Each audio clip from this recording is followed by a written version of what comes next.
Hello दोस्तों, मैं राहुल कुमार आप सभी का आपके अपने यूट्यूब चैनल सक्सेस ट्रेडिशन पे स्वागत करता हूं। जैसा कि आप सभी ने थंबनेल में देखा होगा, आज हम लोग 12th क्लास के सीरीज़ को स्टार्ट करने वाले हैं, जिसमें आज हम लोग फर्स्ट चैप्टर जो मैंने चूज़ किया है वो इलेक्ट्रोस्टैटिक्स लेक्चर 1 आज होगा। हमने ये इलेक्ट्रोस्टैटिक्स इसलिए चूज़ किया है क्योंकि इलेक्ट्रोस्टैटिक्स एक ऐसा काफ़ी इम्पोर्टेंट चैप्टर है जिसमें से आपको objective questions, subjective, long type और शॉर्ट टाइप हर तरह के क्वेश्चन इस चैप्टर से पूछे जाते हैं आपके एग्ज़ाम में।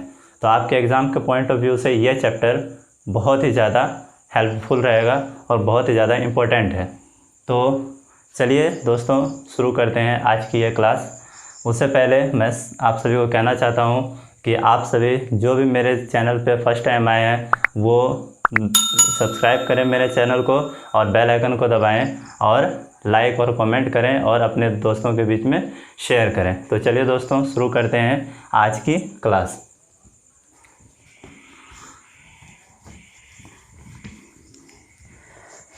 दोस्तों, आपने थंबनेल में देखा होगा कि आज हम लोग डिस्कस करने वाले हैं इलेक्ट्रोस्टैटिक्स के चार्ज से रिलेटेड। और सबसे पहले हमें इलेक्ट्रोस्टैटिक्स के बारे में जानना ज़रूरी होगा। इलेक्ट्रोस्टैटिक्स क्या है? तो इलेक्ट्रोस्टैटिक्स के अंतर्गत ये फिजिक्स का ऐसा ब्रांच है जिसके अंतर्गत हम सभी रेस्ट चार्ज से रिलेटेड घटनाओं का अध्ययन करते हैं। किससे? रेस्ट चार्ज से रिलेटेड। रेस्ट चार्ज को हिंदी में बोलेंगे स्थिर आवेश। तो ये इलेक्ट्रोस्टैटिक्स में हम लोग क्या करते हैं? तो इलेक्ट्रोस्टैटिक्स में हम लोग रेस्ट चार्ज से संबंधित घटनाओं का अध्ययन करते हैं। तो इलेक्ट्रोस्टैटिक्स क्या है? तो फिजिक्स के वैसी शाखा जिसके अंतर्गत हम लोग रेस्ट चार्ज से संबंधित घटनाओं का अध्ययन करते हैं, उसे ही हम लोग इलेक्ट्रोस्टैटिक्स कहते हैं। ओके फ्रेंड्स, तो रेस्ट चार्ज के बारे में हम लोग इसके अंतर्गत डिस्कस करने वाले हैं। तो आपके मन में ये सवाल ज़रूर उठ रहा होगा कि आखिर ये चार्ज क्या है। ठीक है, तो चलिए हम लोग पढ़ते हैं कि आखिर ये चार्ज क्या है, इसको जानते हैं डिटेल से। ओके, तो आप लोग इलेक्ट्रोस्टैटिक्स के नीचे एक लाइन लिख लीजिएगा।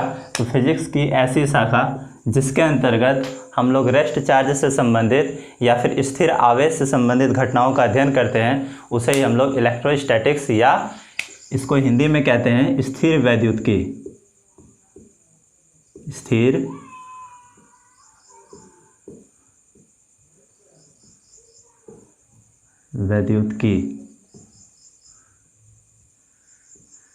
वैद्युतिकी। ठीक है, आप लोग इसको लिख लीजिएगा। फिजिक्स की वैसी शाखा जिसके अंतर्गत हम लोग रेस्ट चार्ज से संबंधित घटनाओं का अध्ययन करते हैं, उसे हम लोग इलेक्ट्रोस्टैटिक्स कहते हैं। तो चलिए, चार्ज के बारे में जानने से पहले सबसे पहले हम लोग ये देख लेते हैं आखिर इलेक्ट्रोस्टैटिक्स हम पढ़ते क्यों हैं, यानी कि इलेक्ट्रोस्टैटिक्स का एप्लीकेशन क्या है, यानी कि इलेक्ट्रोस्टैटिक्स का यूज़ हमारे डेली लाइफ में कहाँ कहाँ देखने को मिलता है। तो आप लोग इसके नीचे एक पॉइंट में लिखिए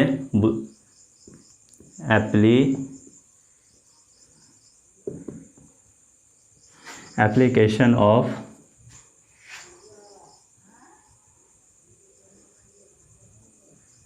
इलेक्ट्रोस्टैटिक्स, है ना। लिखेंगे हिंदी में, हिंदी वाले स्टूडेंट लिखेंगे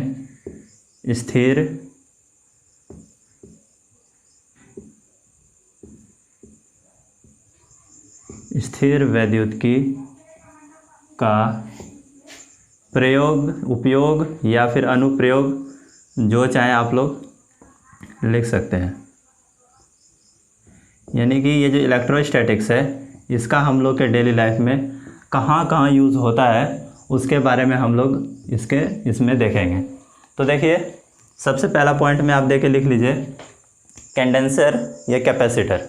देखिए, आपने सीलिंग फ़ैन देखा होगा, आपके घर में होगा, जो छत पे चलने वाला फ़ैन है, और भी बहुत सारे फ़ैन जो कि टेबल फ़ैन हो या फिर मोटर हो। कई जगह आप लोगों ने देखा होगा एक सिलिंड्रिकल यानी कि बेलनाकार, आप लोगों ने एक मतलब वाइट कलर का देखा होगा ये ऑब्जेक्ट, और यही होता है हम लोगों का कैपेसिटर। इसमें से 2 वायर निकली हुई रहती हैं, ये हम लोग कैपेसिटर होता है। और ज़रूरी नहीं ये सिलिंड्रिकल ही हो, ये भी और भी बहुत तरह का होता है। आपको स्फेरिकल यानी गोलाकार भी देखने को मिल सकता है, और भी बहुत तरह की होती है, या फिर ठीक है। तो कंडेंसर या कैपेसिटर, उसको क्या बोला जाता है? कंडेंसर और या कैपेसिटर भी उसको कहा जाता है। इसको हिंदी में लिखेंगे संघनक या संधारित्र। संघनक या संधारित्र। तो कंडेंसर और कैपेसिटर में है ना इलेक्ट्रोस्टैटिक्स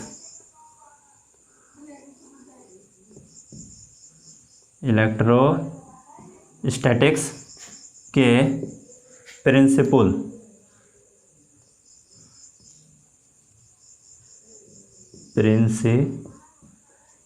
को हिंदी में कहा जाता है सिद्धांत।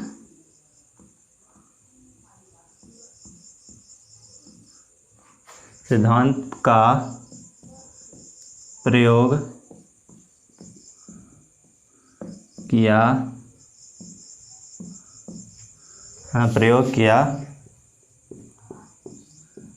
जाता है। तो आप लोग फर्स्ट पॉइंट में लिखेंगे एप्लीकेशन ऑफ इलेक्ट्रोस्टैटिक्स में कि कंडेंसर या कैपेसिटर में इलेक्ट्रोस्टैटिक्स के सिद्धांत का प्रयोग किया जाता है। ओके, आप इसको जल्दी जल्दी नोट कर लीजिए। आप वीडियो को पॉज करके भी नोट कर सकते हैं या फिर आप स्क्रीनशॉट ले सकते हैं। ओके, अब लिखिए सेकंड पॉइंट। और फ्रेंड्स, ये इलेक्ट्रोस्टैटिक्स प्रिंसिपल, जैसे इसको हम लोग कहेंगे स्थिर वैद्युतिकी सिद्धांत। तो ये स्थिर वैद्युतिकी सिद्धांत जो हम लोग बोल रहे हैं, ये हिंदी में काफ़ी ज़्यादा डिफ़िकल्ट लग रहा है। उससे ज़्यादा इजी आपको इंग्लिश बोलने में भी, लिखने में भी और समझ में भी आपको ज़्यादा आएगा और अच्छा लगता है। इसीलिए आप थोड़े बहुत इंग्लिश वर्ड को भी समझें, याद करें, और ये आपके लिए काफ़ी इम्पोर्टेंट है। ओके, तो चलिए लिखते हैं सेकंड पॉइंट। सेकंड पॉइंट में आप लिख सकते हैं लाउड स्पीकर। लाउड स्पीकर तो आप लोग समझ रहे होंगे क्या है, जो आपने कई बार फंक्शंस में देखे होंगे, बड़े बड़े स्पीकर से जो लगे रहते हैं, ठीक है, उसे लाउड स्पीकर कहा जाता है। ठीक है, तो लाउड स्पीकर में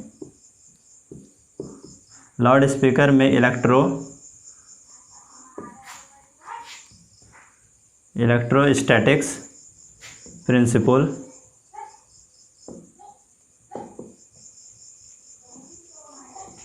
का यूज़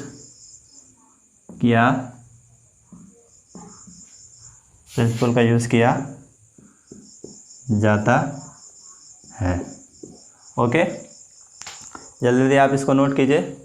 उसके बाद अब लिखिए थर्ड पॉइंट। थर्ड पॉइंट में हम लोग लिखेंगे Van de Graaff generator. Van de, इसको कैपिटल में लिखिए, Van de Graaff generator. Van de Graaff generator को वॉन डी ग्राफ जनरेटर ही कहा जाता है क्योंकि ये किसी पर्सन का नाम है और ये जनरेटर है। ठीक है, वॉन डी ग्राफ जनरेटर में इलेक्ट्रोस्टैटिक्स प्रिंसिपल का यूज़ किया जाता है। इलेक्ट्रोस्टैटिक्स प्रिंसिपल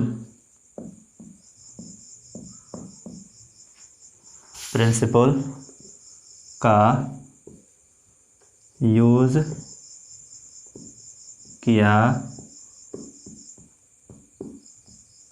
जाता है।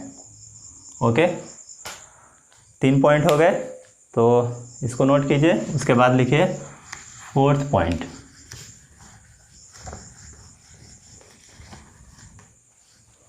फोर्थ पॉइंट में लिखेंगे फ्लाई ऐश कलेक्टर।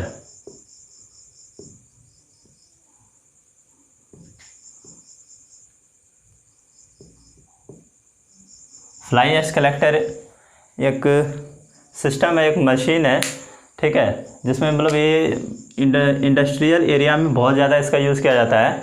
आप लोग इसके बारे में देख लीजिएगा। इंडस्ट्रियल एरिया में इसका यूज़ होता है, ईंट बनाने में इसका, और भी बहुत सारे जगह पे इसका यूज़ किया जाता है। ठीक है, तो फ्लाई ऐश कलेक्टर में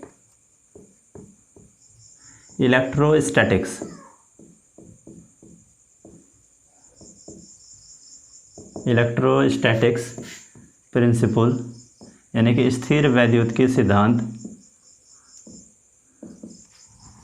का प्रयोग किया जाता है। ओके, इसके बाद आप लोग लिखिए 5th पॉइंट, थंडरिंग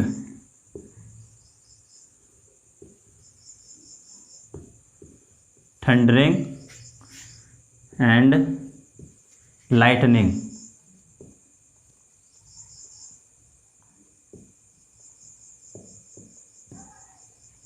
थंडरिंग और लाइटनिंग, जो बरसात के दिनों में आप लोगों ने देखा होगा बिजली का खनकना, उसके बाद वो जो चमकता है, बिजली चमकती है और बहुत ही जोर जोर से आवाज़ें आती हैं बरसात के मौसम में, उसी को थंडरिंग एंड लाइटनिंग। लाइटिंग मतलब बिजली का चमकना, थंडरिंग मतलब वो जो आवाज़ें आप लोगों को सुनाई देती है। ठीक है, तो थंडरिंग एंड लाइटनिंग में ये जो होता है ये भी इलेक्ट्रोस्टैटिक्स प्रिंसिपल की वजह से होता है। इसमें भी लिख देंगे, इसमें भी इलेक्ट्रोस्टैटिक्स प्रिंसिपल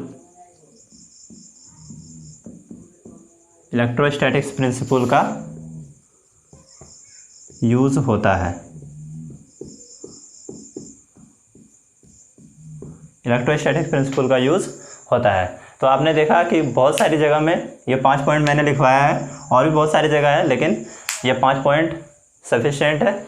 इसके बारे में जानिए। इस तरह के आपको एग्जाम में कई बार पूछ दिया जाएगा, फ्लाई ऐश कलेक्टर में निम्नलिखित में से किस सिद्धांत का प्रयोग किया जाता है। आपको ऑप्शन में दे दिया जाए इलेक्ट्रोस्टैटिक्स, और भी बहुत सारे एग्जाम्पल आपको, मतलब कि ऑप्शन आपको 4 तरह के ऑप्शन दिए जाएंगे, जिसमें आपका किसको टिक करना है, इलेक्ट्रोस्टैटिक्स के सिद्धांत को टिक करना है। इस तरह से और भी आपको वान डी ग्राफ जनरेटर में पूछ सकता है।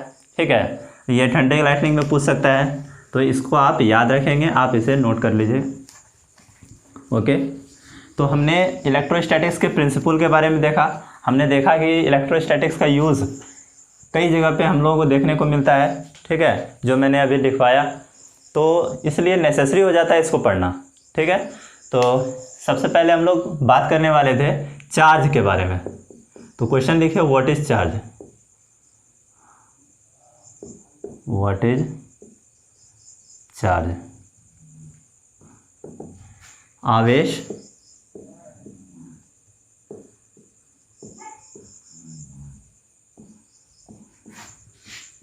आवेश क्या है? ओके, तो देखिए आवेश क्या है। आवेश जो होता है किसी तरह का कोई ऑब्जेक्ट नहीं है। ऐसा नहीं है कि जिस तरह से आपका कैपेसिटर एक ऑब्जेक्ट था, आवेश भी कुछ ऐसा ही ऑब्जेक्ट रहा होगा, ऐसा कोई बात नहीं है। आवेश एक प्रकार का गुण है।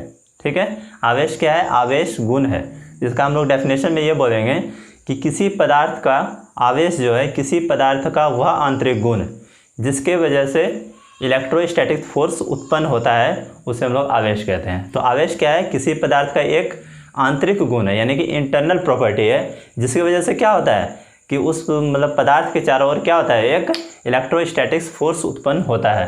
तो आपके मन में अब सबसे पहला सवाल ये आ रहा होगा, ये इलेक्ट्रोस्टैटिक फोर्स क्या चीज़ है? इलेक्ट्रोस्टैटिक्स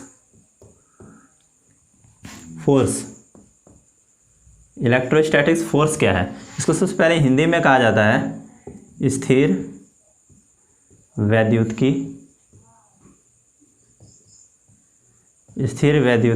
बल। ठीक है, इलेक्ट्रोस्टैटिक्स फोर्स। आप देखिए कितना अजीब लग रहा है, स्थिर वैद्युतिकी बल, उससे अच्छा कितना ज़्यादा अच्छा लग रहा है पढ़ने में इलेक्ट्रोस्टैटिक फोर्स। तो इसलिए आप लोग इंग्लिश पे ज़्यादा ध्यान रखें। ये जो वर्ड मैं इंग्लिश में लिखवाता हूँ, इसे आप भी इंग्लिश में समझने का प्रयास कीजिए। काफ़ी ईजी है, आपको डरना बिल्कुल नहीं है। आप हमारे साथ बने रहिए, आपको ये सारी चीज़ें आसान लगने लगेंगी।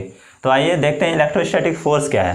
तो चलिए, इलेक्ट्रोस्टैटिक फोर्स से पहले हम लोग आपको थोड़ा सा मतलब बचपन के कुछ समय को याद कराते हैं। देखिए, आपने बचपन में जो स्पीकर होता है, स्पीकर के पीछे मैग्नेट यानी कि चुंबक लगा होता है। ठीक है, आपने देखा होगा, और उससे आपने हो सकता है बचपन में खेला भी होगा, मैंने तो खेला है। तो ठीक है, तो वो जो मैग्नेट होता है, जब ये सर्कुलर होता है यानी ये गोलाकार होता है, इसको इस तरह से जब हम लोग क्या करते थे बचपन में, तोड़ दिया करते थे, और इसको जब हम लोग ये इस तरह से होता था शेप, ठीक है, इस तरह से शेप बन जाता है, एक शेप इस तरह से बनता है। ठीक है, 2 टुकड़े बन के रेडी होते हैं।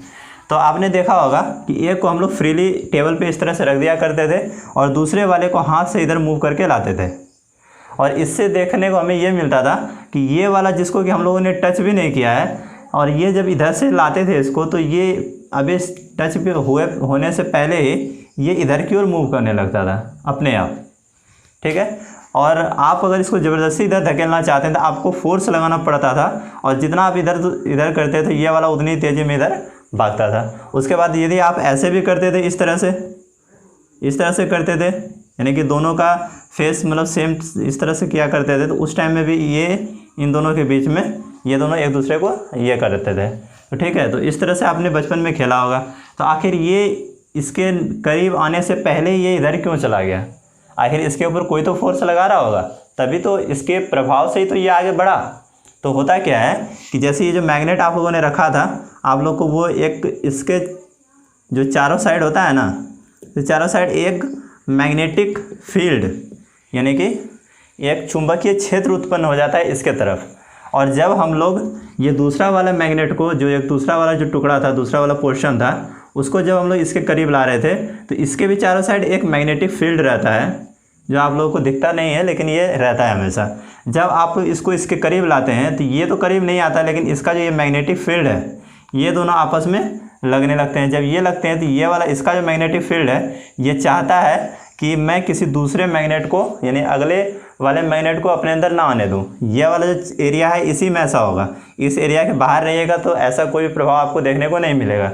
जब आप इसके करीब आइएगा तभी आपको ये वाला जो इफेक्ट है ये देखने को मिलेगा, यानी कि इसके चारों साइड जो ये एरिया देख रहे हैं, इसके अंदर किसी भी पॉइंट पे अगर आपको किसी दूसरे मैग्नेट को लाना है जो कि इसके सेम प्रॉपर्टी का हो, तो वो ये जो चुंबक का ये वाला जो फील्ड देख रहे हैं, ये इसको आने का विरोध करेगा, इसे आने नहीं देगा, ठीक है।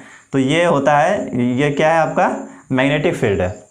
तो इसी के अंदर जब ये दूसरा वाला मैग्नेट हम इसके पास लाते हैं तो इधर से एक फोर्स लगता है जो उसको उधर ही धकेलना चाहता है, लेकिन फिर भी आप इसको बल लगा के जब इधर करते हैं तो ये खुद ही सिरकने लगता है, खुद ही इधर की ओर जाने लगता है, ठीक है। तो ये वाला जो आपका फोर्स जो कि इसको अपोज कर रहा है, अपने तरफ आने नहीं दे रहा है, यही जो अपोज करने वाला जो बल है, यही आपका मैग्नेटिक फोर्स है, ठीक है। और यही सेम कहानी चार्ज के साथ भी होती है, जो कि जब एक चार्ज आप यहाँ कहीं रखते हैं तो इसके चारों साइड भी एक जो है ना, यहाँ मैग्नेट था, मैग्नेट की वजह से मैग्नेटिक फील्ड उत्पन्न हो रहा था। और चार्ज को अगर आप रखते हैं, कोई एक क्यू चार्ज है उसको अगर आपने रखा हुआ है, उस चार्ज के साथ चारों साइड इलेक्ट्रोस्टैटिक मतलब कि फोर्स मतलब फील्ड होता है, वो क्या होता है, इलेक्ट्रिक फील्ड चारों साइड उत्पन्न हो जाता है। जब आप दूसरे वाले चार्ज को इधर लाइएगा ना, ये वाला चार्ज अगर ये मान लीजिए पॉजिटिव चार्ज है, ये भी पॉजिटिव चार्ज है, जब दूसरे वाले के इसके पास लाइएगा, इसके अंदर जब आप एंट्री कीजिएगा तो ये इसको आने का अपोज करेगा, इधर में एक फोर्स लगेगा जो उसको उधर धकेल रहा होगा, जो आने नहीं देना चाह रहा होगा। यही जो फोर्स उसका जो अपोज कर रहा है, यही फोर्स आपका होता है इलेक्ट्रोस्टैटिक फोर्स, ठीक है। तो आई होप कि आपको ये समझ में आया होगा। और अगर थोड़ा सा भी कन्फ्यूज़न है तो अभी इस इलेक्ट्रोस्टैटिक फोर्स के बारे में और भी हम लोग बहुत ही ज़्यादा डिटेल में बात करने वाले हैं, तो आपको वहाँ पर कंफर्म समझ में आ ही जाएगा। और मेरा तो ये मानना है कि अभी ही आपको समझ में आ गया होगा, ठीक है। तो हम लोग चार्ज के बारे में क्या लिखेंगे, तो चार्ज का हम लोग डेफिनेशन लिखेंगे कि आवेश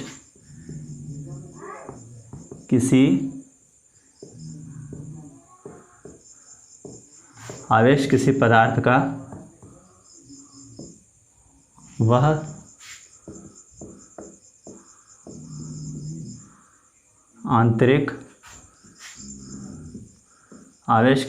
का वह आंतरिक गुण, आंतरिक गुण को इंग्लिश में कहते हैं इंटरनल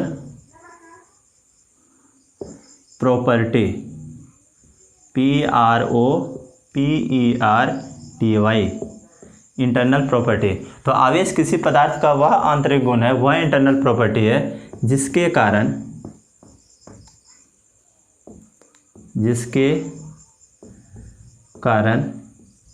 इलेक्ट्रोस्टैटिक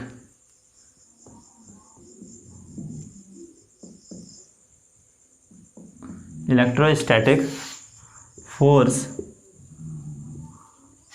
उत्पन्न होता है,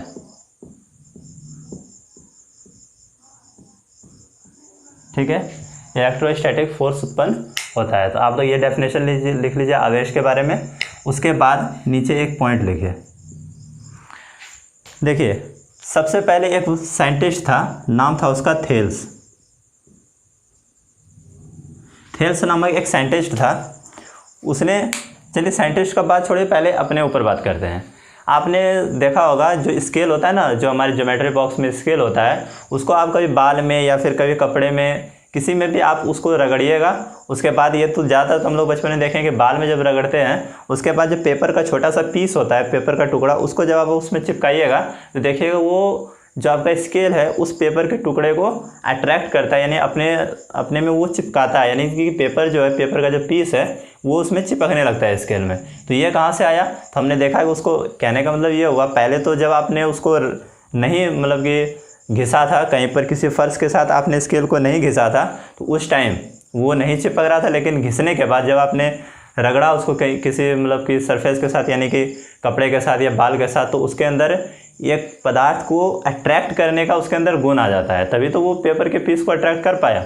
तो वही जो है थेल्स नामक साइंटिस्ट ने सबसे पहले इस चीज़ के बारे में बताया था कि थेल्स नामक वैज्ञानिक ने क्या बताया था कि किसी, है ना, थेल्स, है ना, थेल्स ने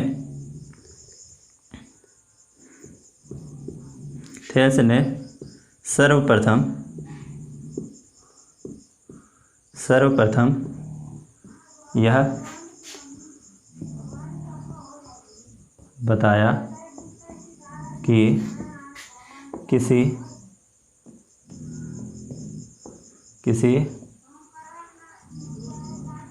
ग्लास रड, ठीक है, किसी ग्लास रड को, हाँ, सिल्क यानी कि रेशम, ठीक है, किसी ग्लास रड को सिल्क के साथ घर्षण कराने पर, घर्षण कराने मतलब दोनों की सरफेस को एक दूसरे के ऊपर रगड़ना, घर्षण कराने पर, है ना, ग्लास रड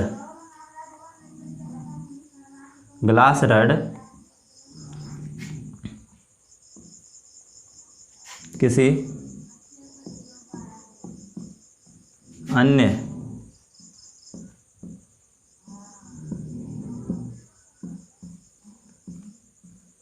अन्य पदार्थ को, है ना, आकर्षित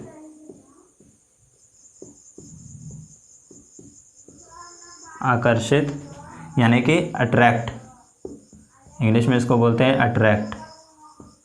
अट्रैक्ट करने लगता है,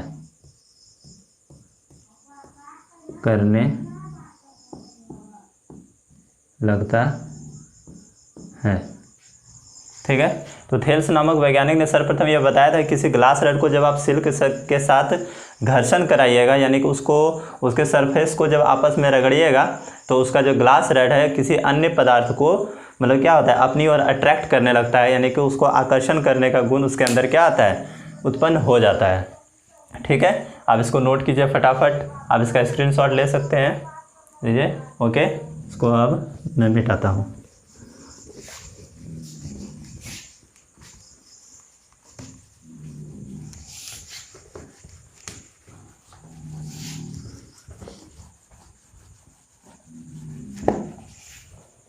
ठीक है, उसके बाद अगले पॉइंट में आप लोग लिखिएगा कि गिलबर्ट,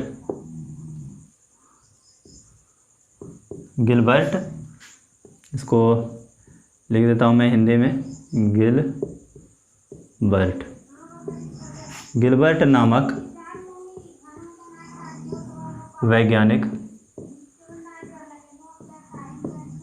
नामक वैज्ञानिक ने यह स्पष्ट किया कि ग्लास रड,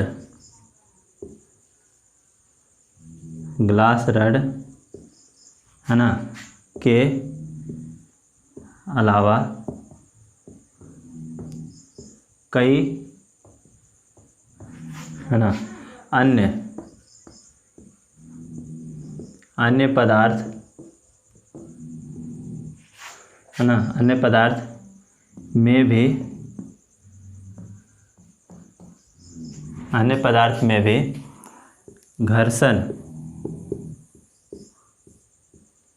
घर्षण के फलस्वरूप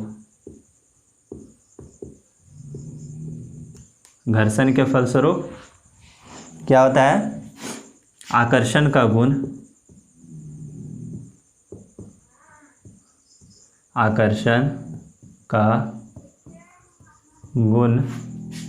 उत्पन्न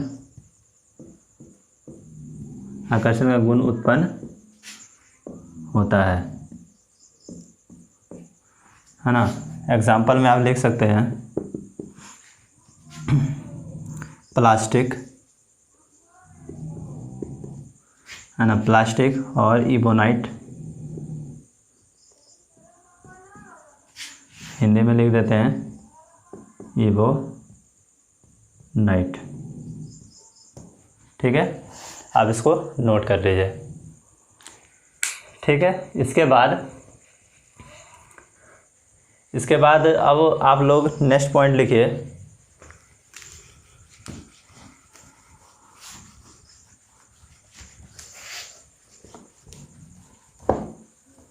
नेक्स्ट पॉइंट में आप लिखिए, इसी के नीचे लिखना है, आंसर में ही ऐड करके। नेक्स्ट पॉइंट में लिखना है आपको बेंजामिन फ्रैंकलिन।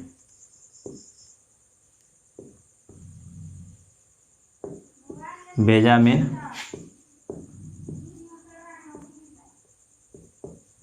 फ्रैंकलिन, ठीक है।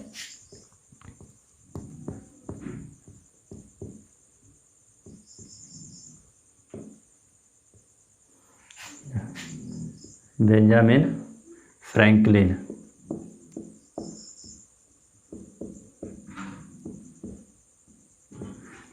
फ्रैंकलिन, है ना, नामक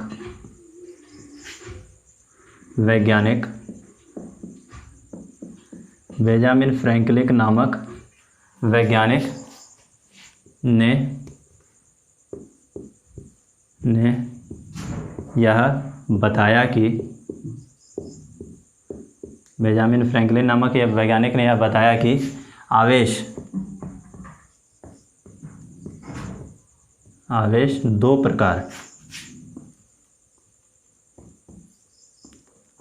प्रकार के होते हैं। ठीक है, first positive charge,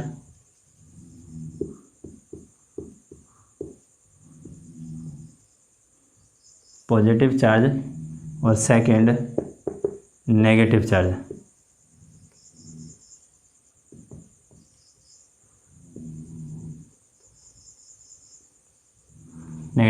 positive charge को बोलेंगे हिंदी में धनात्मक आवेश,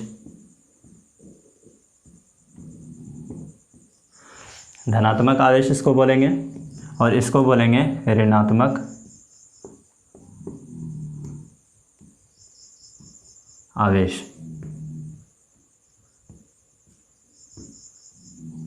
ओके, तो फ्रेंड्स, ये हमने चार्ज के बारे में आपको कुछ बताया। तो ये इस तरह के एग्जाम में कई बार पूछ लिया जाता है कि किस साइंटिस्ट ने यह बताया था कि आवेश दो प्रकार के होते हैं।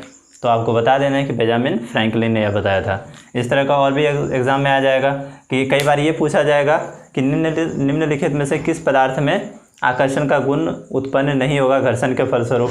उसमें एबोनाइट, प्लास्टिक, ग्लास रड और तीसरा कुछ और दे दिया जाएगा, या फिर आपको लकड़ी का एग्जाम्पल एक दे दिया जाएगा। तो आप लोग जानते हैं कि एबोनाइट, प्लास्टिक और उन सब में जो होता है कि आकर्षण का गुण घर्षण के फलस्वरूप उत्पन्न होता है। तो उसमें सेकंड वाला जो उसके रेस्ट में जो कि ऑप्शन आपका बचेगा वही आपका आंसर हो जाएगा। तो ये जो हमने बताया चार्ज के बारे में, इसे आप लोग अच्छी तरह से पढ़ेंगे और इसको याद करेंगे। और अगर आपको इन सब में किसी तरह की परेशानी होती है, किसी तरह का डाउट होता है, तो आप कमेंट बॉक्स में आप निश्चित रूप से जाके कमेंट करें और आप अपने क्वेश्चंस को पूछें। आपका क्वेश्चंस को आवश्यक रूप से उसे सॉल्यूशन उसका आपको दिया जाएगा, और इसके लिए आप लोग बिल्कुल भी चिंतित ना हो।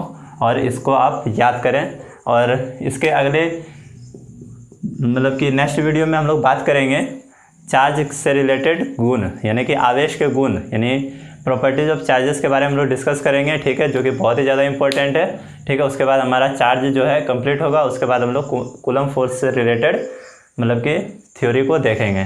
तो ओके फ्रेंड्स, मिलते हैं नेक्स्ट वीडियो में, तब तक के लिए धन्यवाद।